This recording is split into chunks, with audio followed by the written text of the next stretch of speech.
नमस्कार, मैं हूं शीतला तिवारी और हमारे साथ वरिष्ठ पत्रकार भालचंद पांडे जी हैं। दरअसल दोस्तों, आज जो है हम पांडे जी से जानने की कोशिश करेंगे कि आखिर यूपी पंचायत चुनाव पर ग्रह क्यों लगा।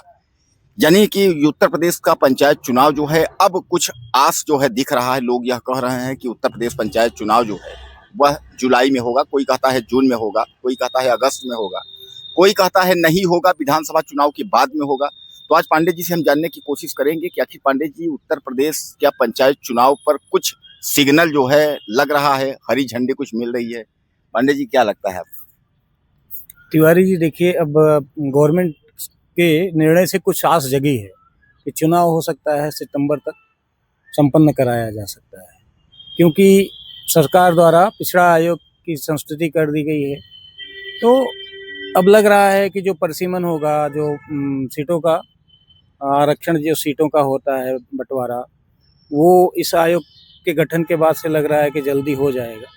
और चुनाव जो है वो संभवतः गवर्नमेंट, बरसात अगर आड़े नहीं आई तो सितंबर अक्टूबर तक गवर्नमेंट करा ले जाएगी। और चूंकि गवर्नमेंट के ऊपर दबाव भी है, कोर्ट का भी दबाव है, और ऐसे भी थोड़ा जनता का भी दबाव पड़ रहा है।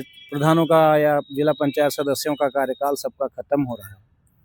अभी तक उनका जो चूंकि खाते सीज हो चुके हैं, तो लोगों में भी कहीं ना कहीं जो चयनित प्रधान है उनके ऊपर भी दबाव बढ़ रहा है। लोगों की अपेक्षाएं बढ़ रही हैं, फंड आ नहीं रहा है।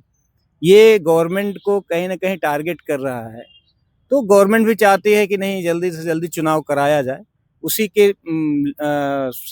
के संदर्भ में जो पिछड़ा आयोग का जो गठन का, या पिछड़ा आयोग की गठन की संस्तुति सरकार द्वारा की गई है, उसी का एक कदम हो सकता है।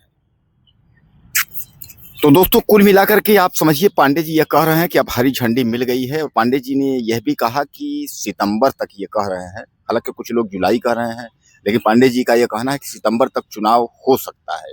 तो पांडे जी, आखिर जैसे बरसात का समय है, और बरसात के समय में क्या सरकार ऐसा नहीं हिला हवाली करेगी कि अरे बरसात है, बरसात निकल जाए तो उसके बाद ठंड का मौसम आएगा, अक्टूबर नवंबर दिसंबर में, तब करेंगे। लेकिन उसी समय माघ मेला भी है, और माघ मेला तो आजकल चूंकि प्रयागराज का माघ मेला मनाया जाता है, जैसे कि एक तरीके से मिनी महाकुंभ के जैसे मनाया जाता है। अब अगर इन सबको अगर देखा जाए तो उसके बाद फिर 2027 का बिगुल बज जाएगा।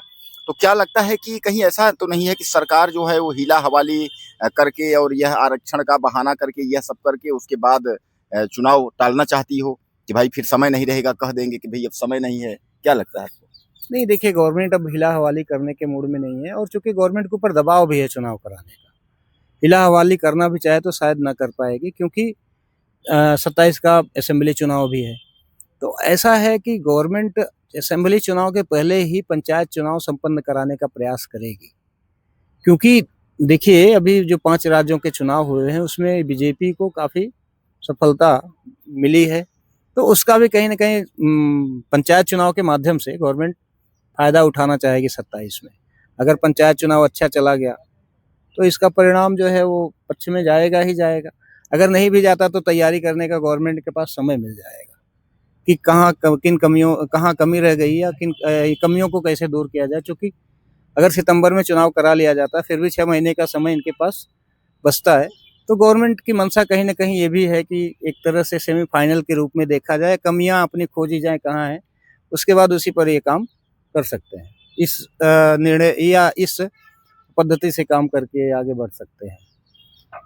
पांडे जी, ये लगता नहीं है कि जिस तरीके से इस समय जो है सोना चांदी को लेकर के माननीय नरेंद्र मोदी ने साफ तौर पे कह दिया है कि सोना चांदी को लेकर के न खरीदें, 1 साल तक कितना भी फंक्शन हो आप उसको न करें, और 1 साल के बाद जो है आप उसके बाद फिर क्या होता है वो तो बात की बात हुई। अच्छा, प्लस सोना चांदी ही नहीं, उन्होंने केमिकल फर्टिलाइजर्स यानी किसानों को भी झटका दिया है। उन्होंने कहा कम खाद डालें, और उसके बाद जो है डीजल पेट्रोल को लेकर के आपने देखा कि इस कदर। तो कहीं लगता नहीं है कि इसका कुछ असर जो है पंचायत चुनाव पर जो है पड़ेगा, लगता है? देखिए, गवर्नमेंट की स्थिति आर्थिक रूप से बहुत अच्छी नहीं है इस समय।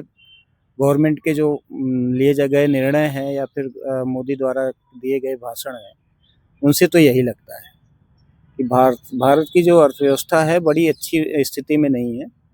और सोना न खरीदने का निर्णय, पेट्रोल डीजल कम खर्च करने का निर्णय, और जो अभी आपने कहा फर्टिलाइज़र या यूरिया वगैरह कम यूज़ करने का, तो गवर्नमेंट कहीं न कहीं देखिए ऐसा तो है नहीं कि ये पहली बार है कि इतना यूज़ हो रहा है।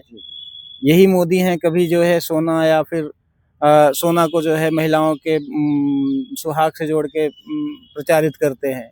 आज कह रहे हैं कम खरीदिए। तो अपनी कमियों को उजागर करने के लिए पब्लिक पर एक तरह से भार डालना चाहते हैं कि आप कम खरीदेंगे तो उससे गवर्नमेंट के ऊपर इम्पोर्ट कम करना पड़ेगा और बाहर विदेशी मुद्रा कम खर्च करना पड़ेगा, भारत का थोड़ा बचत होगा। तो ये कहीं न कहीं गवर्नमेंट या प्रधानमंत्री जो है अपना पल्ला झाड़ना चाहते हैं, अपनी ज़िम्मेदारियों से भाग रहे हैं। क्योंकि इस समय जो स्थिति है, वैश्विक परिदृश्य जो बन रही है, उसमें भारत की जो स्थिति बन रही है बहुत अच्छी नहीं है। वो चाहे गल्फ कंट्रीज़ को देखिए वहाँ पर युद्ध चल रहा है। रसिया से भी अब चूँकि जो समय सीमा थी अमेरिका द्वारा दी गई थी, ख़त्म हो गया है।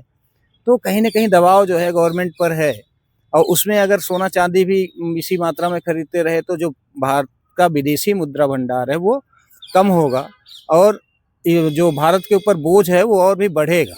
ये इसी का परिणाम है कि मोदी जी कह रहे हैं कि आप कम सोना खरीदिए, कम पेट्रोल डीज़ल यूज़ कीजिए।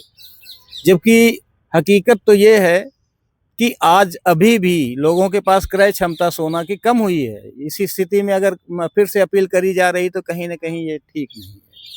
देश की स्थिति को कहीं कमज़ोर ही दर्शाती है। एक बार हमारे आप जो पंचायत के प्रतिनिधि जो चाहे ग्राम प्रधान हों और ब्लॉक प्रमुख हों या बीडीसी हों, तमाम खासकर ग्राम प्रधानों के लिए जो है आप एक बार आश्वासन दे दें। दरअसल उन्होंने बहुत तैयारी की, काफ़ी खर्च कर दिए हैं। अब एक बार वह लोग चुप्पी साधे हुए हैं, तो एक बार वह जानना चाहते हैं कि क्या हम तैयारी शुरू कर दें पंचायत चुनाव की या फिर अभी जो है इंतज़ार करें? क्या कहेंगे आप? नहीं अब उतने जितने भी पंचायत में भाग लेने वाले कर्मी हैं या जो भी पदाधिकारी हैं, वो ताल ठोकने के लिए तैयार हो जाएँ। आने वाला जो समय है मान के लिए 1 से 2 महीने के अंदर लगभग स्थिति फाइनल हो जाएगी और चुनाव जुलाई नहीं तो सितंबर तक गवर्नमेंट कराएगी या फिर हो सकता है कराने के पक्ष में है। तो कुल मिलाकर के दोस्तों आपको क्या लगता है? पांडे जी ने यह बता दिया है कि जुलाई से लेकर के सितंबर के बीच जो है यूपी का पंचायत चुनाव 2026 होना तय है। जैसा कि आप जानते हैं 26 मई जो है पंचायत चुनाव का जो कार्यकाल है वो खत्म हो जाएगा और 26 मई के बाद जो है नया सरकार का गठन होना चाहिए, पंचायत सरकार का। तो पांडे जी ने कह दिया है कि अब जो है जुलाई से और सितंबर तक जो है आप इंतजार करिए। इस पर आपको क्या लगता है कि चुनाव इन्हीं 2-3 महीनों के बीच में होगा या आपके दिमाग में कुछ और चल रहा है कि विधानसभा चुनाव के बाद होगा? अपनी राय मुझे आप ज़्यादा से ज़्यादा मैसेज करिएगा। अगले वीडियो में फिर मिलते हैं।